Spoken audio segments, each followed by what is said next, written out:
Welcome back to part 2 of Murder with Friends. Today we're talking about American serial killer Dean Corll, and where you're picking up with us, it's the year 1967, and Dean Corll has just met David Owen Brooks, who is 12 years old, and he would become his first accomplice.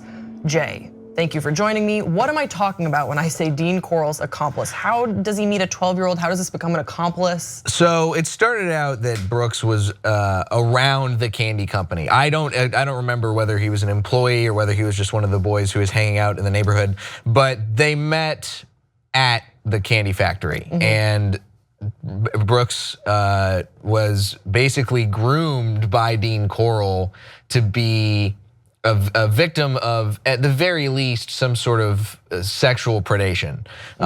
There was, in the very earliest days, Dean Corll would pay David Brooks to allow him to have sex with him, essentially. And then that escalated into hiring David Brooks as an accomplice to bring him teenagers that he would later torture and murder. Right, but this is a little bit of a slow burn, because in 1967 he meets and he begins grooming and abusing mentally and physically this young boy who had come to sort of look at David Corll as his protector. Yeah, he had sort of a father figure. A father figure. And that's the thing, the money element is something that I think plays in really heavily with him and with his other accomplice, who we'll get to in a little bit, because this is a poor neighborhood.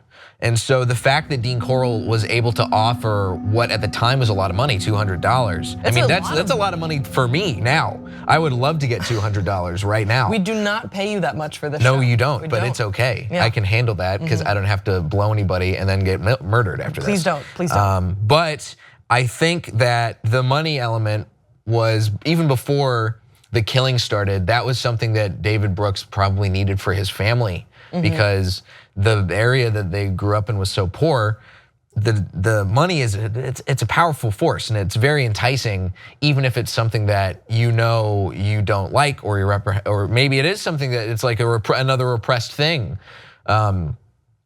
So I think that the money played a big aspect in why in their relationship, and there was this very twisted element that was going on for a couple of years before the killings even started. It allows a certain level of security and stability in what was a very unstable life of David Owen Brooks. Now, the candy company closes in 1968, and as we mentioned in part 1, the candy company was a huge part of Corll's identity and his family's identity. This leaves him directionless, I think, bored. He becomes an electrician, which would sort of be his job, how he brought in money until he was later killed. And now the first known killing takes place just 2 years after the end of the closing of the candy company in 1970.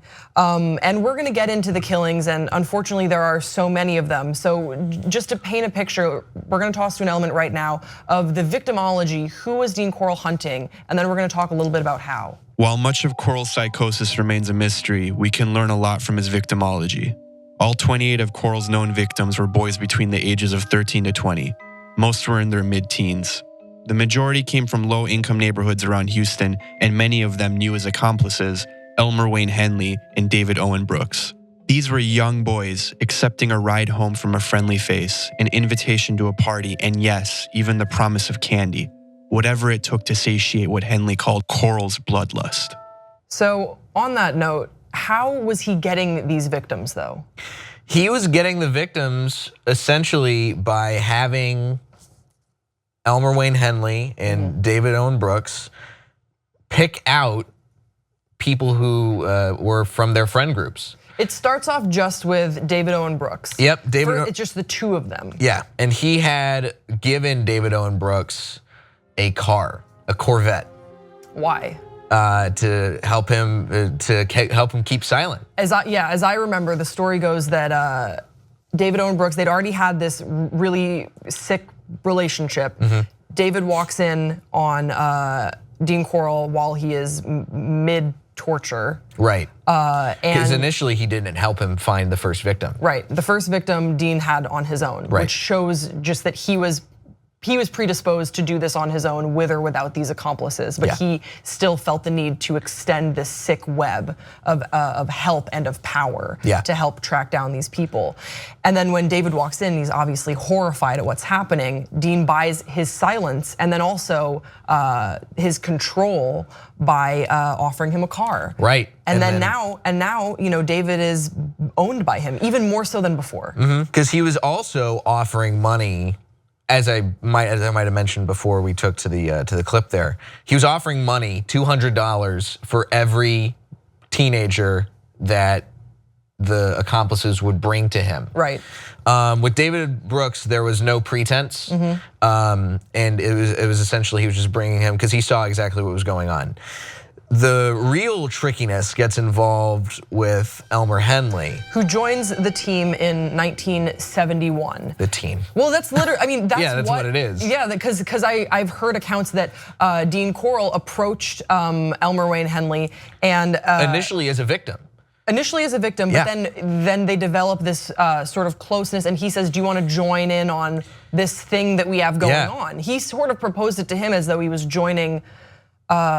Like a mafia, like a gang. He's like, we're gonna need your silence. This isn't the same as sneaking beer. Right. We're gonna need you to do this task. And what they initially said also was the fact that he was going to not. He didn't tell him he was going to be bringing him victims that he was going to be torturing and killing.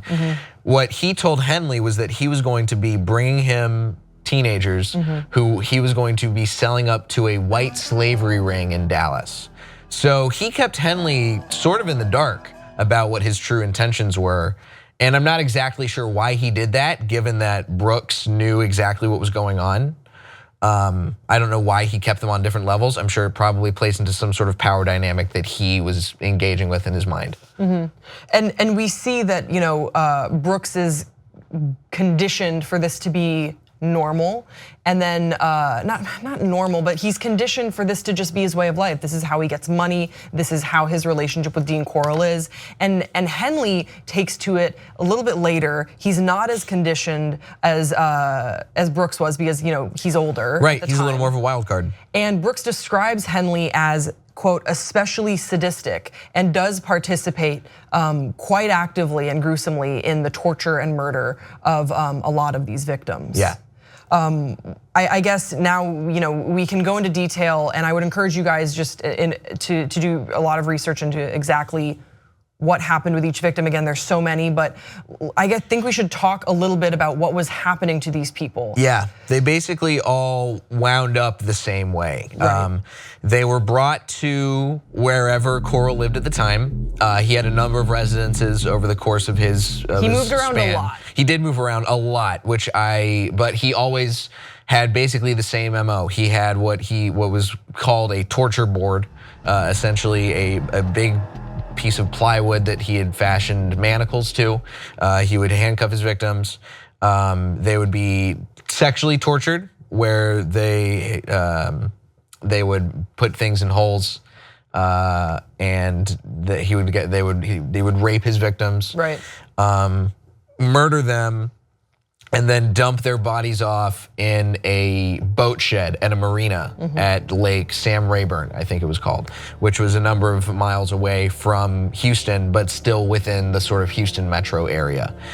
And he would wrap his victims in plastic, coat them with a layer of lime to aid in the decomposition process, and that was basically his MO. No matter where he was when the actual killing happened, that was always where they wound up. Yeah, that was always, yeah. And some victims were shot, some victims were strangled. There's one account that particularly stuck with me that I found particularly chilling, was the story of Charles Cobble and Marty Jones.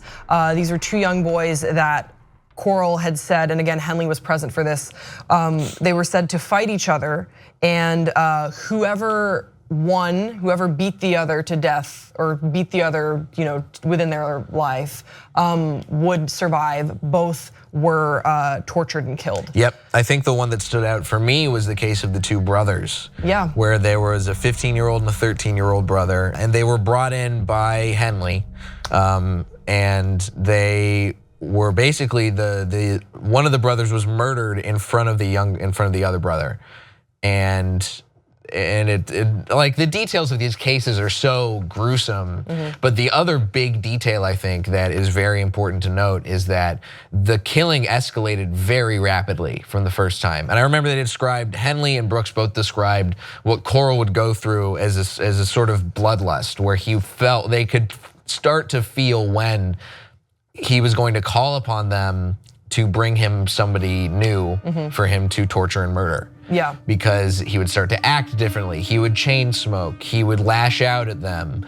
And so it was very obvious. And over the course of his killing spree, the time in between murders shortened very rapidly. Especially by the time we get to 1973. Now, if you're keeping track of the timeline that we're presenting right now, from 1970 until 1973, so many boys have gone missing. And why weren't authorities more concerned? Why wasn't this like, oh my gosh, someone is taking these young boys? I would imagine it's because it's a low income area. Yeah. And this is something you even see today. Crimes that happen in low income areas are not as widely reported or hyped up as much necessarily. And given the nature of what was going on, especially, this is the other thing that he would have his victims do. Dean Corll would tell his victims to write a letter or a postcard to their family, or even sometimes call up the family members on the phone and say that they were going away for a couple of days. I remember there was one incident where they said they told Mark Scott, one of the victims, who they still haven't even officially identified where the body is. Yeah. Mark Scott called wrote a postcard to his family and said that he was going to Austin for work. He'd found a job in Austin working as an electrician, and his parents were taken aback because they were like, he's 17 years old, why is he going to go by himself and not tell us what's happening? But that's enough of something that they're not going to look in depth. And there were also enough actual runaways at that time that law enforcement, it was difficult for them to come to the awful conclusion that there was a serial killer. And again, they didn't even have that language then to say that there was a serial killer murderer preying on these victims. And especially given that before then, the mass murderer in Texas was the University of Texas shooter, Charles Whitman, who at that point, it was a very different MO, very different style. And this is something that takes place over the span of many years instead of the span of many hours. Right, and that's why they still call it the Houston mass murders, which doesn't really fit that how we understand the definition today. Now, 1973 is the year where things really come to a head. Henley moves away for a time at the beginning of 1973, but then he eventually moves back. And then also David Owen Brooks gets married in July of 1973. There's a lot of upheaval within Corll's tight inner circle, within this toxic web of individuals that he's collected. Now, bearing all that in mind, between July 6th and August 3rd, 1973, Henley and Corll kill 5 boys.